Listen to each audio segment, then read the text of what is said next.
Zīdīšana ir ļoti svarīga gan bērnam, gan mammai.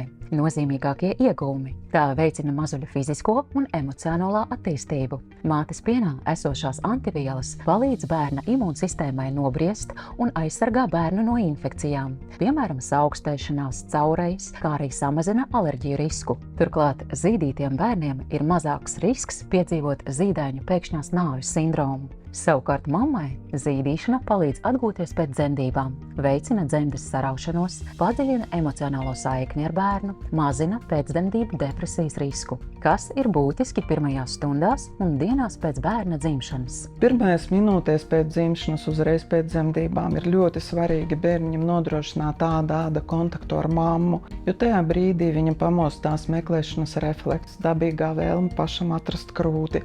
Mamma izdalās ļoti daudz piesaistes hormoni, kas arī palīdz nodibināt tās mātišķās attiecības ar bērnu un arī samazina turpmāk depresijas riskus. Ja kaut kāda iemesla dēļ nav iespējams āda kontakts ar mammu, šo kontaktu varētu nodrošināt varbūt cita atbalsta persona, vai arī ar mammu tikko tāda iespēja parādās. Tas arī ir svarīgi veselīgas mikrobiotas veidošanai bērniņam, jo tajā brīdī visa mikroflora no mammas ādas pāriet bērnam, un faktiski, kas pāriet pirmais, tas arī būs turpmāk visstabilākais. Bērniņam dzimšana vienmēr ir milzīgs stress, jo 9 mēneši viņš jutās kā paradīzē mammas puncī. Un nonākot uz mammas krūtīm, viņš jūt to drošību, viņš jūt to piesaisti, un tāpēc tas arī bērnam ir ļoti, ļoti svarīgi. Pirmo stundu pēc dzemdībām dēvē par zelta stundu. Tajā veidojas pirmā acu un ādas kontakta saikne. Sākas zīdīšanas instinkts. Kādi ir ieteikumi? Guļot uz mammas vēdera, jūtot to ciešo kontaktu āda pret ādu, bērnam sāk iedarboties meklēšanas refleks. Viņš taustās ar rociņām, viņš var rāpties un viņš var patstāvīgi atrast krūti, un būtu labi ļaut viņam pašam to izdarīt. Ja bērnam kaut kas neizdodas, ļoti svarīgi uzreiz pirmajā stundā pēc dzemdībām sākt pirmpiena atslaukšanu. Tās pielītes var savākt ar šlircīti vai ar tēkarotīti un ieliet bērnam mutītē. Tā būs tāda spēcīga imunitātes deva bērnam uzreiz pēc dzimšanas. Mamma ir ļoti svarīga, lai būtu pirmajā stundā pēc dzemdībām uzsākta krūts stimulācija. No tā būs atkarīgs arī turpmākais piena daudzums. Var rasties nedaudz nepatīkams sajūtas vēderā, tāpēc, ka saraujas dzemde, bet tas ir pilnīgi normāli pirmajās stundās pēc dzemdībām. Pirmās 15-20 minūtes bērniņš var būt arī tādā miera fāzē, kad viņš nemeklē krūti, kad viņš atpūšas tikko dzimis. Pēc tam viņam ieslēgsies tas meklēšanas refleks. Piemērotas zīdīšanas pozas ir svarīgas labai zīdīšanas pieredzei. Pēc dzemdībām vai ķeizargrieziena izvēlies zīdīt bioloģiskajā pozā. Tā ir viena no ērtākajām un saudzīgākajām šajā atveseļošanās posmā. Kam ir jāpievērš uzmanību, lai krūts satvēršana ir pareiza un zīdīšana izdodas? Ja bērns pareizi satver krūti, nekādām sāpēm zīdīšanas laikā nevajadzētu parādīties. Par pareizu satvērienu liecinātu tas, ka bērnam ir plati atvērta mutīte, lūpiņas izvērstas uz āru, zodiņš piekļauts cieši klāt krūtī un deguntiņš elpo. Bērns satver ne tikai krūts galu, bet arī lielu areolas daļu, kur atrodas piena vadiņi, un tad viņš var efektīvi izsūkt pieniņu vai pirmpienu pašā sākumā. Nepatīkamas sajūtas var būt kādas 30 sekundes, kā tikko bērniņš satvēra krūti, tas var būt saistīts ar ļoti jūtīgiem krūtsgaliem. Tālāk gan nekādām sāpēm nevajadzētu būt, ja tās parādās, noteikti būtu jāizlabo satvēriens. Pareiza poza ir viens no galvenajiem faktoriem, kas nodrošina veiksmīgu un ērtu zīdīšanu. Iekārtojoties zīdīšanai, jebkurā pozā ir svarīgi pārliecināties, ka bērniņa vēders ir cieši klāt mammas vēderam, ka zods balstās uz krūti, ka deguntiņš ir brīvs, ka deguns elpo, un mutīte plati atvērta un lūpiņas ir uz āru. Tas mums nodrošinās nesāpīgu zīdīšanu. Pareizu krūts satvērienu bērnam visvieglāk ir izveidot tieši ciešā kontaktā ar mammu, ka viņš guļ uz vēdera, jo tad viņam meklēšanas refleks palīdz visērtāk iekārtoties pie krūts.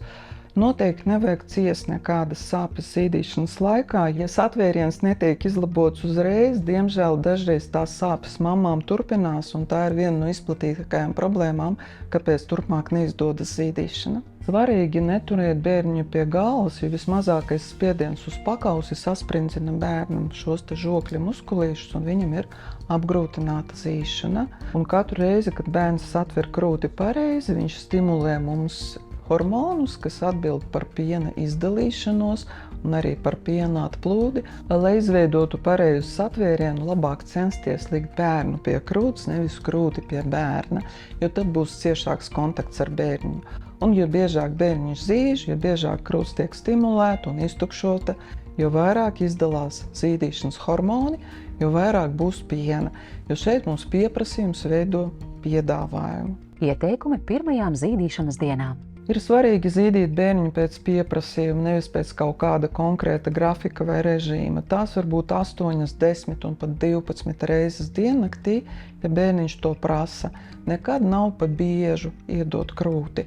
Gadījumos, ja bērns krūti nemeklē, viņš ir pārāk miegains, tad mamma piedāvā bērnam krūti reiz 2-3 stundās, neretāk.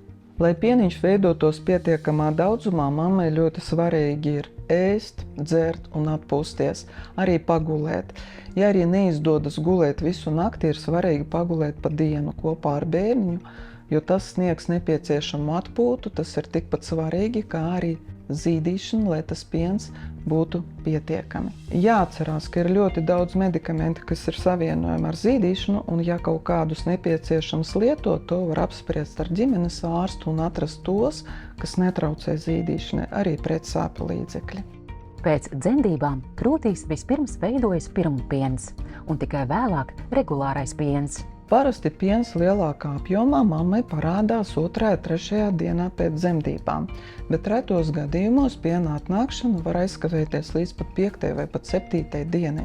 Šādos gadījumos iespējams bērniņu nepieciešams pieparot, bet sākumā tāpat vienmēr ir svarīgi piedāvāt krūti, lai krūts sajūtu stimulāciju un arī, lai pirmpienu bērniņš saņemtu. Ja nav iespējams bērnu pielikt pie krūts pirmajās stundās vai arī vēlāk pēc dzemdībām, varbūt viņš ir pārāk miegains, ka viņš nespēj zīst, tad nepieciešams pieniņu atslaukt, sākumā pirmpienu, pēc tam pienu, neretāk kā reizi 3 stundās.